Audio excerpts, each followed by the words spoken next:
हर हर महादेव दोस्तों, आज की वीडियो में हम लेके आए हैं आपके लिए एक नया उपाय और गुरुजी अपने मुख से बताने वाले हैं आज के उपाय क्या है और उससे आपको क्या क्या लाभ होने वाले हैं। तो चलिए वीडियो को शुरू करते हैं।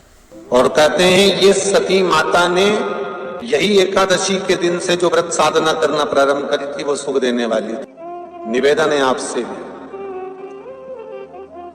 कोई कार्य अटक रहा है, तकलीफ आ रही है, दुख है, लक्ष्मी नहीं आ रही, परेशान हो, 108 बेलपत्र की जो बेलपत्र होते हैं उसकी, इसको छेद तो करते नहीं है सुई से, बेलपत्र की डंडी को बांधते जाओ 108 बेलपत्र की माला बना लो और माला बनाकर भगवान शंकर के गले में, शंकर के शिवलिंग को जो चढ़ा देता है उसकी मनोकामना भगवान शंकर पूरी कर देते हैं। अटा एकादशी 108 बेलपत्र की माला बनाकर शंकर भगवान को समर्पित करी जाती है। माता लक्ष्मी ने भगवान विष्णु को पाने के लिए तुलसी की माला बनाकर समर्पित करी थी, जैसे सती ने शिव को पाने के लिए, कामना को पूर्ण करने के लिए। शास्त्र कहता है घर के बुजुर्गों को, घर के बड़ों को, जेठ जेठानी हो, सास ससुर हो, घर में जो तुम्हारी उम्र से बड़ा हो, उसको आज पीला फूल या पीली चने की दाल या पीला वस्त्र, कुछ भी पीली सामग्री आज घर के बड़ों को देना चाहिए। क्यों देना चाहिए?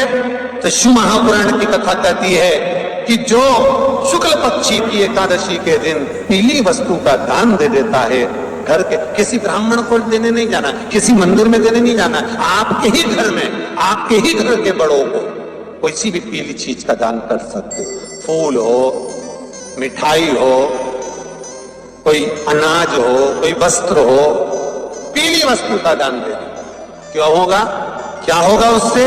शिव महापुराण की कथा कहती है उससे जिंदगी में कभी बड़ी बीमारी प्रवेश नहीं करती। सनातन धर्म कहता है बट वृक्ष की पूजन करने वाला, बट वृक्ष के नीचे शिव की आराधना करने वाला, लोम समर्पित कर जल चढ़ाने वाले का जैसे कर्ज मुक्ति होती है, उसी तरह आंवले के वृक्ष के नीचे मात्र ताजा मिष्ठान दूध का बनाकर उस सामग्री को भगवान आंवले के वृक्ष के नीचे पूजन करने से लक्ष्मी और संपदा की वृद्धि होती है। जैसे शमी का पौधा, शमी का वृक्ष, शमी के वृक्ष के नीचे मात्र दूध और जल मिला हुआ जल, शमी के वृक्ष के नीचे मात्र ओघड़दानी अवधूतेश्वर महादेव के नाम से केवल हफ्ते में एक बार भी अगर दूध और जल का मिश्रण शमी के पौधे के नीचे कर दिया जाता है तो कहते हैं शरीर में बड़ी से बड़ी अगर बीमारी है, कहीं कैंसर जैसा रोग है या किडनी लीवर जैसा रोग है, कोई भी तकलीफ, कोई गांठ अगर शरीर में हो गई है, तो शमी के वृक्ष के नीचे दूध का जल थोड़ा सा हफ्ते में एक बार अवधूतेश्वर महादेव के नाम से समर्पित कर देने से रोग का निवारण होने लगता है, रोग थम जाता है और आगे नहीं बढ़ पाता और उसका इलाज चालू हो जाता है, सुख का अनुभव।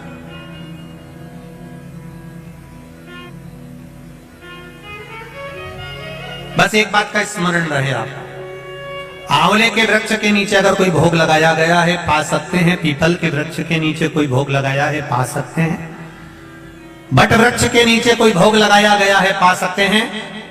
जिस वृक्ष के नीचे भोग लगाओगे पालोगे, पर शमी वृक्ष के नीचे का जो भोग लगाया गया है वो नहीं पाया जाता। शमी वृक्ष का जो प्रसाद है वो आपको वहीं छोड़ना पड़ता है। शमी वृक्ष का प्रसाद वहीं छोड़, जैसे पीपल के पत्ते में पराग होता है। हमारा हिंदू धर्म, हमारा शास्त्र कहता है, हमारे शास्त्र, हमारे वेद डॉक्टर वर्णन करते हैं कि पीपल के पत्ते को अगर एकादशी और द्वादशी के दिन एक तांबे के पात्र में गला कर रख दिया जाए और उस पानी का आचमन 3 बार करा जाए तो जिसकी नाड़ियां चोक भी हो जाती है, डॉक्टर बोले इसका बाईपास करना पड़ेगा, उसको केवल 3 आचमन पानी एकादशी और द्वादशी को पीपल के पत्ते का कराया जाए तो अंदर की नाड़ियां भी खुल जाती हैं। पीपल के पत्ते का इतना प्रमाण हमारे विष्णु पुराण में वर्णन है। पीपल के पत्ते का इतना प्रमाण। पीपल के पत्ते का इतना लेख है। जैसे चर्म रोगधारी व्यक्ति होता है ना, जिसकी चमड़ी सफेद पड़ जाती है, तो उसको क्या करना चाहिए?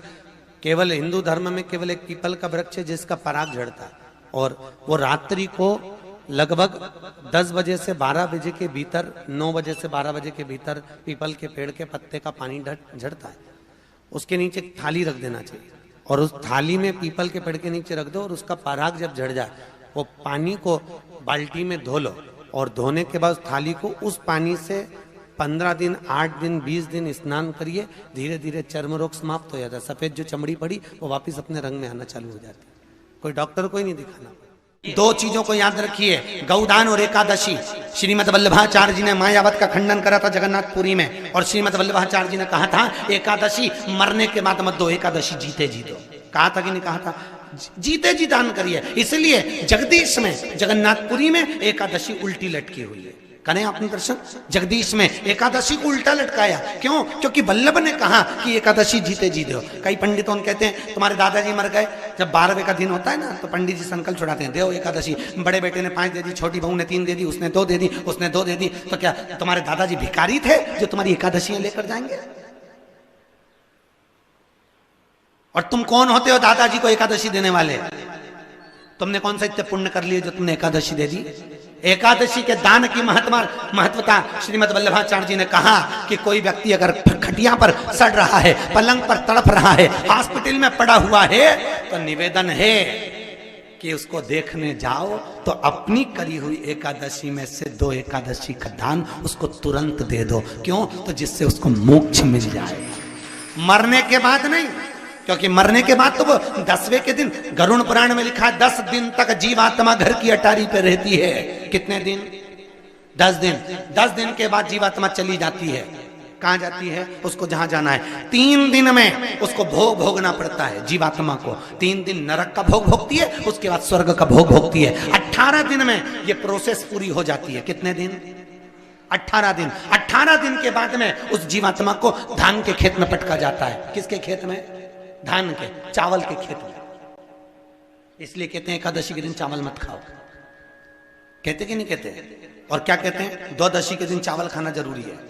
एकादशी का पालना करना है तो द्वादशी को चावल का 1 गिरास खाओ, तब द्वादशी को चावल खाओगे तो एकादशी लगेगी। चावल नहीं खाओगे तो एकादशी नहीं लगेगी। द्वादशी को चावल खाना जरूरी है। क्यों कहते हैं? क्योंकि धान के खेत में जीव को छोड़ा जाता है, उस धान के खेत में, चावल के खेत में जीवात्मा रहती है। उसको चिड़िया खाती है तो चिड़िया के रूप में जन्म लेता है, मनुष्य खाता है तो मनुष्य के रूप में जन्म लेता है। इसलिए एकादशी के दिन चावल नहीं खाया जाता, क्योंकि एकादशी के दिन हम चावल खाएंगे तो जीव हत्या का दोष लग जाएगा। फिर कब खाना है? द्वादशी के दिन। द्वादशी के दिन क्यों खाया जाता है? क्योंकि हम एकादशी के व्रत करे रहते हैं, और पहला घासा जब चावल का खाते हैं तो अपनी करी हुई एकादशी का पुण्य, जितने जीव हमारे मुंह में जाते हैं उनको उसका पुण्य मिल जाता है, और उनका फिर जन्म नहीं होता, वो तर जाते हैं, उनको एकादशी का भाग मिल जाता है।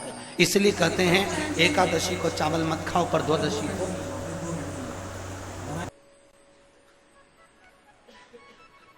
खाइए। 10 दिन तक जीवात्मा है, और आपने एकादशी कब दान दी? बोलो जम के। 12वें के दिन, 13वें के दिन आपने एकादशी का दान दिया, वो मिली उनको? अरे बोलो अच्छे से। कई तो अभी तक कर रही। तो हर हर महादेव दोस्तों, आज का वीडियो आप लोगों को कैसा लगा कमेंट करके ज़रूर बताइए, और वीडियो पसंद आया है तो उसको ज़्यादा से ज़्यादा शेयर करना न भूलें।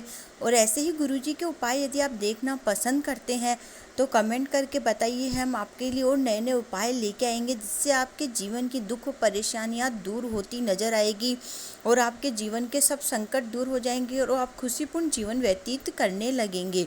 तो दोस्तों, आज का उपाय तो आपको पसंद आया ही होगा। पसंद आया है तो चैनल को सब्सक्राइब करिए और वीडियो को ज़्यादा शेयर करते हैं। मिलते हैं अगले वीडियो में। हर हर महादेव।